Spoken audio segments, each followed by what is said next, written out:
أهلا بكم مجددا مشاهدينا إلى الساعة الإخبارية الاقتصادية المتواصلة مباشرة من قناة زير نيوز. بثوب القروضية التشاركية أو التساهمية دون الاعتراف العلني بخدمات التمويل الإسلامي، الحكومة تطلق أولى خطواتها نحو مصادر التمويل البديلة بالكشف عن نيتها في طرح قرض سندي بدون فوائد قبل نهاية مايو المقبل. ازدواجية الخطاب الحكومي في التعامل مع الخدمات المالية الإسلامية بين الإطلاق الفعلي دون التسمية يؤكد أن الذهاب نحو التمويلات الغير ربوية هو حتمية لا خيار، ويصم لملاذ أخير للجهاز التنفيذي لامتصاص السيول النقدية المتداولة خارج القنوات الرسمية.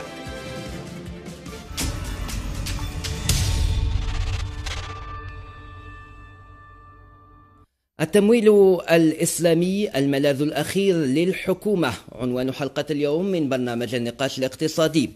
ولإثراء الموضوع أسعد باستضافة السيد محمد بن عربية المدير العام لشركة سلامة للتأمينات. أهلا وسهلا بك. شكرا. كما أسعد باستضافة السيد عبد الحكيم حجو المدير العام لشركة تروست للتأمينات وإعادة تأمين الجزائر. أهلا وسهلا بك. كما أسعد باستضافة أيضا السيد سفيان جبيلي مدير قطاع التطوير التجاري لمصرف السلام. أهلا وسهلا بك.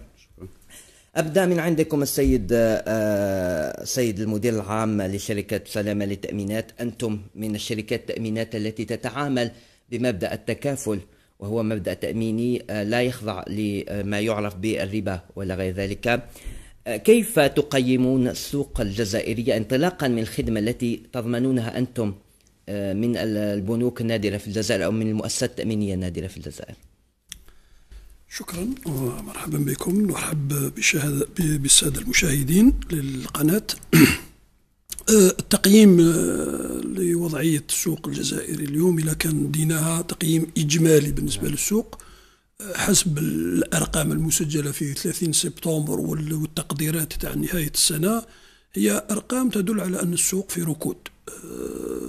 السوق من الممكن أنه يدير 2% تطور، وسوق التأمينات على الأملاك اللي ننتمي لها احنا كشركات ممكن يدير 0.5 نسبة نمو. هذا يدل على هناك تراجع في نسبة التطور، وهذا راجع للانعكاسات سقوط سعر البترول على الاقتصاد. وكما تعرف هناك علاقة وثيقة ما بين الاقتصاد وميدان تاع التأمينات، لأنه الطلب على التأمينات تنقص بتراجع المشاريع الكبرى للحكومة. إذا دينا سلامة كشركة تكافلية في السوق، فهنا الأمر يختلف. والحمد لله شركة سلامة سجلت في نهاية سنة 2016 نسبة نمو تقدر ب6%، وهذه نسبة النمو على خلاف شركات الأخرى في السوق لم تكن في محفظة التأمين على السيارات، وإنما في محفظة التأمين على شركات.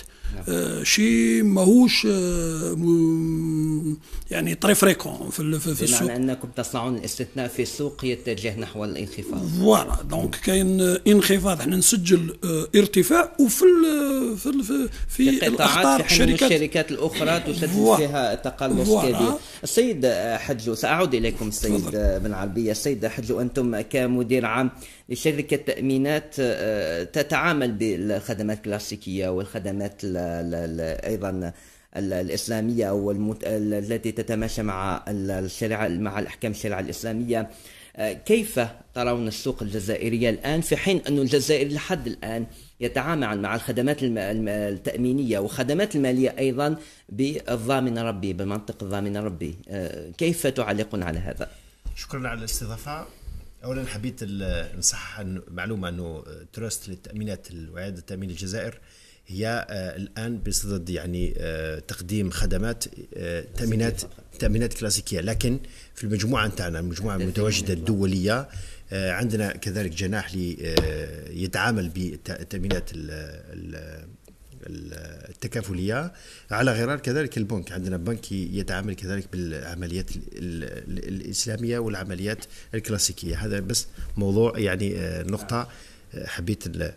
بالنسبة لتروست الجزائر، كذلك لاحظنا أنه فيه ركود كي تكلم عليه سي محمد، ركود اقتصادي راجع إلى المؤشرات يعني الوضع الحالي العام اللي يعرفه. لكن استثنائيا كذلك ترست، وهذه صدفة تكون صدفة، أن ترست التأمينات وإعادة التأمين سجلنا تقريبا حدود 14% نمو في سنة 2016، في حين أن السوق كان تقريبا في ركود تام في كل العمليات. الاستثناء هذا ما جاش صدفة، لأنه فيه عمليات، وهذه النقطة اللي حبيت يعني نأكد عليها، أنه حتى ولو في بعض الأحيان يكون فيه ركود، لكن في عوامل أخرى اللي تخلي الشركات تتعامل، وبالنسبة للخدمات نتاعها، يعني حينما تحسن الخدمات نتاعك وتقدم وتوفر كل الوضع المناسب لكي الزبون يختار المنتوج نتاعك على غرار المنتوج الآخر، يخليك تكون تواجد نتاعك أكثر قوة في السوق. نعم. السيد الجبيلي، أنتم كمصرف، مصرف السلام هو أحد الرواد في هذا القطاع في الجزائر. معروف أنه مصرف السلام هو فرع إحدى المجموعات البنكية العربية المعروفة في هذا الميدان.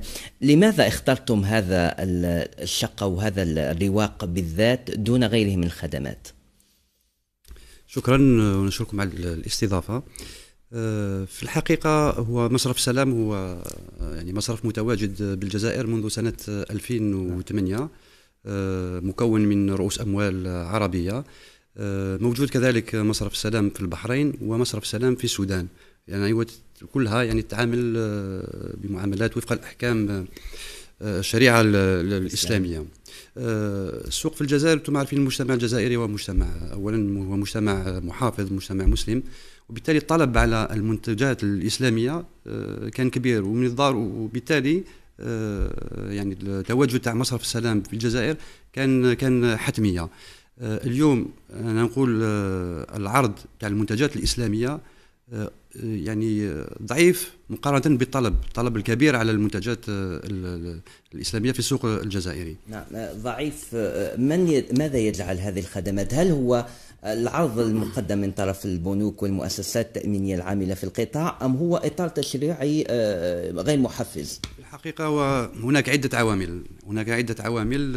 أنتم عارفين هنا في يعني الحكومة الجزائرية، ما بالعكس أنا نقول أن الحكومة الجزائرية شجعت تواجد البنوك الإسلامية.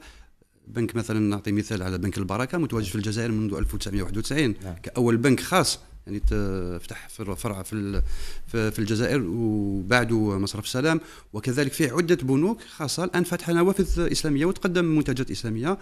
وحتى نقول أن حتى البنوك الحكومية الآن راهي تشتغل باش تفتح نوافذ إسلامية. هذا تأكيد جاء على لسان المندوب العام لرئيس الجمعية الجزائرية للبنوك والمؤسسات المالية، قال لك قبل نهاية جوان راح تكون بنوك عمومية تقدم الخدمات الإسلامية. صحيح. لذلك نظن أنه مع فتح كل هذه الفروع وهذه النوافذ راح يكون مستوى العرض راح يكون كافي لحجم الطلبات الكبير في السوق. سنعود للنقاش، لكن بعد متابعة التصريح الموالي لوزير المالية حاجي بابا عمي، الذي أعلن عن إطلاق قرض سنوي بدون فوائد قبل مايو المقبل، لكن دون أن يسمي ذلك بأنها خدمات إسلامية تمويلية.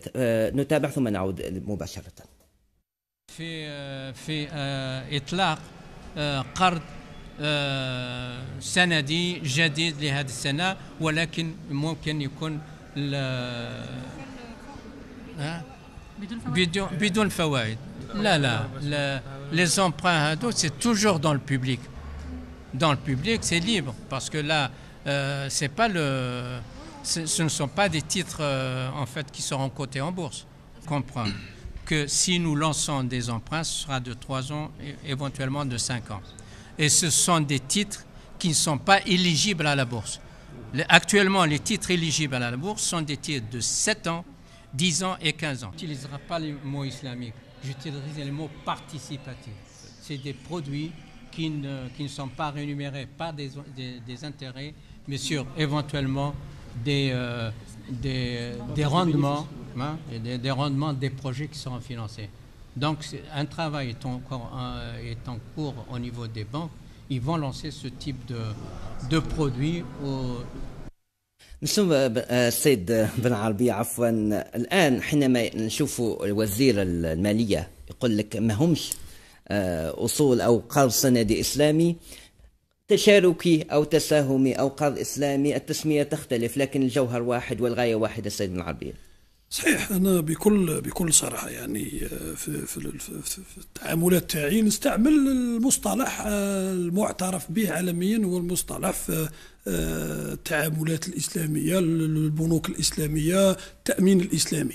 ولكن درك في بعض الأحيان لما نتمحص في الموضوع، التسمية ما عندهاش أهمية كبيرة. هو صح الهدف المرجو من الشيء. ممكن نوافق الوزير به يعني به بعد المصطلح الإسلام على تسميات لأعمال هي مؤهلة أنها تكون صحيحة أو مخطئة. نعم. دونك الإنسان في العمل تاعو ممكن يكون في الصواب، ممكن يكون في الخطأ. إذا كان في الصواب ماهوش مشكل، قاع الناس تصفق له. إذا كان في الخطأ ويكون طلق عليه صفة الإسلام، هو شيء محرج. ولهذا التسمية تاع يعني قرض تشاركي مرحبا بها، غير باه تكون وتمكن أنه نستفيد من وجودها، وتمكن الاقتصاد الوطني يستفيد به، يلم الأموال الممكن لمها لتمويل الاقتصاد الوطني. يمكن أيضا المواطن الجزائري المتردد للدخول في الإطار البنكي ملايير متواجدة خارج البنوك. كل المجهودات اللي دارتها الدولة لحد الآن لم تتمكن من سنتحدث في هذا النقطة السيد بن عربية. السيد حجو، كي نشوفوا البركة موجود منذ عقود في الجزائر، كي نشوفوا مصرف السلام، كي نشوفوا التكافل للسلامة للتأمينات ولا غير ذلك، مهن الخدمات، نعتقد أنها عبارة عن حالات استثنائية معزولة في غياب إرادة سياسية واضحة لتطوير الخدمات والتمويلات الإسلامية في الجزائر. أنا موافق كليا على يعني الجملة الأخيرة. أولا باش يعني القطاع التأميني ولا القطاع المالي عموما يعني البنكي باش نحققوا له يعني نسبة نمو ولا نطوروه، لازم أولا الإرادة السياسية. إذا ما كانت الإرادة السياسية كل شيء ممكن. النقطة الثانية لازم كذلك يعني تعديل القوانين السارية المفعول على أساس أنه كل شركات التأمين سواء الشركات التكافلية ولا البنوك الإسلامية يقدروا يزاولوا النشاط نتاعهم في أريحية، على أساس أنه ما يتعاملوا بطريقة أو بطريقة أخرى مع القوانين. القوانين تكون واضحة شفافة، على أساس أنه كل العمليات تكون في ظل القوانين سارية المفعول. والنقطة الثانية اللي تكلمت عليها أنه لماذا الآن في السوق الجزائري في بنك وحيد ولا شركة واحدة؟ أنا نقول أنه الاقتراح اللي قدمت الحكومة على يعني واش سمعنا في الفيتير على أساس أنه الوزير يتكلم على يعني سندات تشاركية عوض ما يقول بصراحة أن شركات سندات إسلامية، يقول أنه راح يخلي فرصة لكل المتعاملين من بنوك وشركات التأمين أنه يتعاملوا في ظل القوانين بنفس الشيء، وتكون عدالة. خلينا نفهم بمعنى أن الوزير تجنب إطلاق كلمة إسلامية حتى لا يتعرض لإشكال قانوني ما يدخلوش البنوك الآخرين في هذا واضح على أساس أنه تكون يعني نقول une justice entre l'ensemble des opérateurs économiques, parce que quand on parle de financement participatif d'abord عنده دلالة كبيرة أنه فيه مشاركة، وعلى أساس أنه الوعاء للناس اللي باش يكبر الوعاء يكون أوسع من المشاركين في النظام، وهذا يخلي يعني للدولة فرص كبيرة لجلب ادخارات أوسع. سيد الجبيلي، بعيدا عن هذه الرغبة اللي عرب عليها المتعاملين الاقتصاديين باش يدخلوا في تمويلات ولا الخدمات الإسلامية ولا التكافل التأميني ولا غير ذلك، هناك جدلية الآن. بعض الخبراء الاقتصاديين يقول لك ما كاش فرق بين الاقتصاد الإسلامي والاقتصاد الكلاسيكي، وموجود خبراء الجزائريين يقول لك هذا المنظور. كيف تردون على هذا المنطق أو التصور؟ هذا طبعا هذه وجهة نظر بعض أطراف فقط. الآن المواطن البسيط اللي شفنا في دارو دركا كيفاش نفهموه باللي فيه اختلاف بين الاقتصاد طبعاً الإسلامي والتمويل الكلاسيكي؟ طبعا في اختلاف كبير. لان التسميه ما تهمش التسميه في الحقيقه. انه نتكلم على تمويل اسلامي او تمويل تساهمي او تمويل كلاسيكي، نتكلم على فائده او ربح، التسميه ما تهمش. المهم يعني في شرعيه العقود، في شرعيه المعامله، في مراحل المعامله.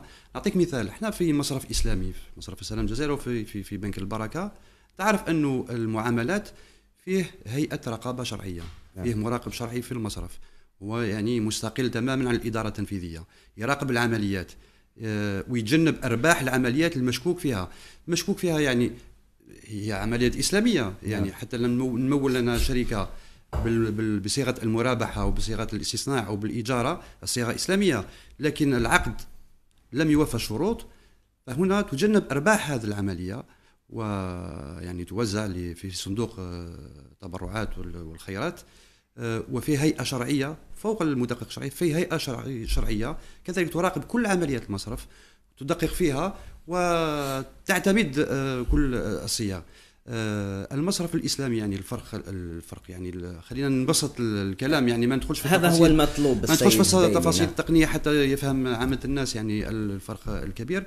انه المصرف الاسلامي او البنك الاسلامي يشتري البضاعه ويعيد بيعها للمتعامل بربح معلوم لا يتغير هذا الربح، ويعطيه يمهله مدة سداد. في حالة الخسارة مثلا هل سيتحمل المخاطرة حتى الممول مثلا؟ طبعا هنا يعني بلا ما ندخل كذلك في التفاصيل، لأنه في صيغ التمويل الإسلامية هناك يعني صيغتين يعني عائلتين من التمويلات، عائلة ما يسمى بالبيوع، عقود البيوع، وعائلة المشاركة. يعني في عقود البيوع أنا أشتري وأبيعك شيئا بهامش ربح، يعني هذه المعدات لو انت في المشروع تاعك خسرت فيما بعد، المصرف لا يتحمل الخساره. بينما في عقد المشاركه او في عقد المضاربه هنا يعني المخاطره تكون اكبر، ويتقاسم المصرف هنا الربح ويتقاسم الخساره. نعم. السيد حد بن عبية، الآن هناك من يتحدث على ضرورة انطلاقا من تجارب الرواد في هذا الميدان، ماليزيا ودول الخليج ولا غير ذلك في التمويل الإسلامي، هناك من يتحدثون على ضرورة الفصل بين منظومة التمويل الكلاسيكي ومنظومة التمويل الإسلامي من الناحية القانونية. هناك من طالب اليوم في اليوم الذي حضرتموه اليوم في فندق الأوراسي على ضرورة أن يعزل التمويل الإسلامي عن قانون النقد والقرض المتبنى من طرف بنك الجزائر حاليا. لا، هي قاعدة الفصل هي قاعدة مبدئية في حصر المعاملات الإسلامية للتثبت من مطابقتها للشريعة، ليس في الفصل في القانون، لأنه في العالم تجارب متنوعة. كاين البلدان اللي عندها فصل تام، قانون المالية الإسلامية مستقل على القانون المالية الكلاسيكية، وكاين دول اللي عندها قانون مالية إسلامية فقط، وكاين دول اللي عندها قانون يونيفرسال اللي ما يمنعش وجود المالية الإسلامية، وهناك متعاملين يعملوا في إطار هذا القانون. وكاين دول لا عندها قانون وخص ودار بعض التغييرات اللي تمكن المتعاملين في المالية الإسلامية بيتواجهوا، ولكن الأمور بتكون واضحة وتكون الأمور تمشي بوضوح بشفافية. ما لازمش المتعاملين في إطار المالية الإسلامية يتلقاو عراقيل قانونية باه يشتغلوا بصفة طبيعية، هذا هو المطلوب. في ميدان التأمينات كاين الوزارة طلبت من المجلس الوطني للتأمينات أنه يدير نقاشات على قانون، بعد درنا نقاشات داخلية ارتأينا أنه نزيدوا قسم في قانون التأمينات فقط، نزيدوا قسم في تأمين ملحق في قانون التأمينات اللي يوضح الأمور كيفاه تكون في إطار التأمين التكافلي. دونك لهنا القضية ليس باللي لازم نتبعوا فلان أو فلتان، لا، عندنا إطارات كفء، عندنا ناس مختصين أكفاء في الميدان، يعني خلوهم يشتغلوا. أنكم تدافعون عن النموذج الجزائري وجزأرة التمويلات الإسلامية في الجزائر. أنا ما نحبش الجزأرة ولا عدم هذا شيء طبيعي عالمي، أنا ندير اللي يخرج علي وعلى بلادي. نعم. دونك هذا هو الإشكال، عندنا الإطارات اللي ممكن تقوم بالشغل. واضح. السيد حجو، الآن الحكومة اتخذت خطوات ملموسة في اتجاه امتصاص السوق السوداء أو السيولة المتداولة في السوق السوداء. دارت القرض السندي، دارت الامتثال الطوعي للضريبي بضريبة جزافية ب7%، لكن لحد الآن لا أحد تقدم لإيداع أمواله في البنوك الجزائرية. هل ترون أن التمويل الإسلامي هو آخر ملاذ أمام الحكومة لامتصاص هذه السيولة؟ أولا لازم خليني نعقب على بعض الملاحظات تاع الزملاء.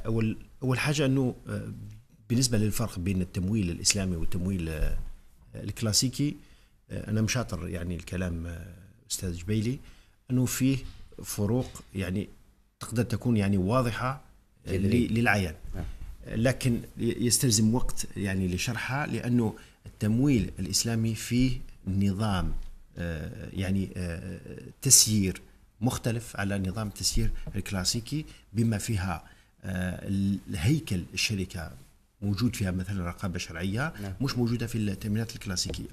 لكن بالنسبة للتأمينات يعني بالنسبة للتأمينات أنه الفرق موجود، لكن مش بنفس يعني بنفس الصورة مع البنوك. يعني أخف نقول يعني بين التأمينات الكلاسيكية والتأمينات التكافلية في فرق يعني قليل، قادر أنه نبسطوه بعملية تقنين، لكن بتقنين موازي مع التقنين الموجود الحالي.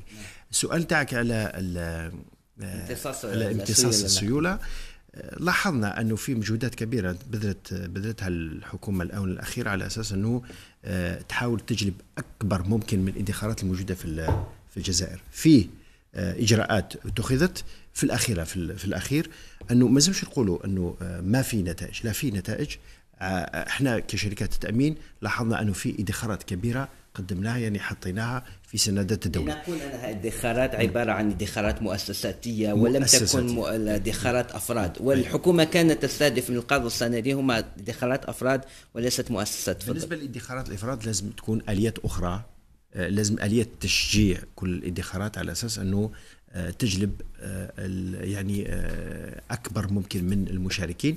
وهذا النوع مثلا من السندات هذه التمويلية على أساس صكوك تكلمنا اليوم في الاجتماع تاعنا في المؤتمر، في نظام مثلا صكوك عوض ما يكون قرض سندي كلاسيكي قادر نبعث مثلا قرض يعني كلاسي يعني بنظام صكوك، وهو نظام يتفق مع المبادئ الشريعة الإسلامية. سأعود إليك السيد بن عربية باختصار فقط. سيد جبيلي، في حالة إطلاق الحكومة للقرض السندي بدون فوائد، هل مصرف السلام سيدخل عملية الاكتتاب؟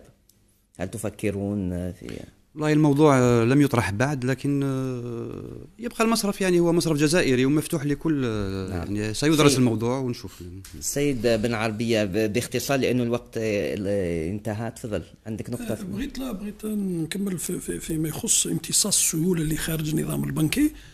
معروف أنه هناك مبالغ ضخمة خارج النظام البنكي، وهذا راجع لأنه كاين عدة مواطنين عن اقتناع يقول لك لا أنا كي نحط الأموال تاعي في البنوك شي حرام يمدوا لي يستعملوها حرام. لا، كاين طلب في أي عملية ماركتينغ، كاين طلب لازم نلبوا الطلب هذا باعتراف بالقوانين، لنترك السوق هو من يفصل في المسألة، يسير نفسه ندير الآليات اللي تمكن هذا. وإحنا إذا كاين قرض سندي كما شاركنا في الأول رغم أنه فيه فوائد، ولكن إذا كان فيه مصلحة ومصلحة الأمة احنا نشارك، ولكن نفضل أنه يكون بعائد موافق للشريعة. نعم، شكرا جزيلا السيد محمد بن عربية المدير العام لشركة سلامة للتأمينات.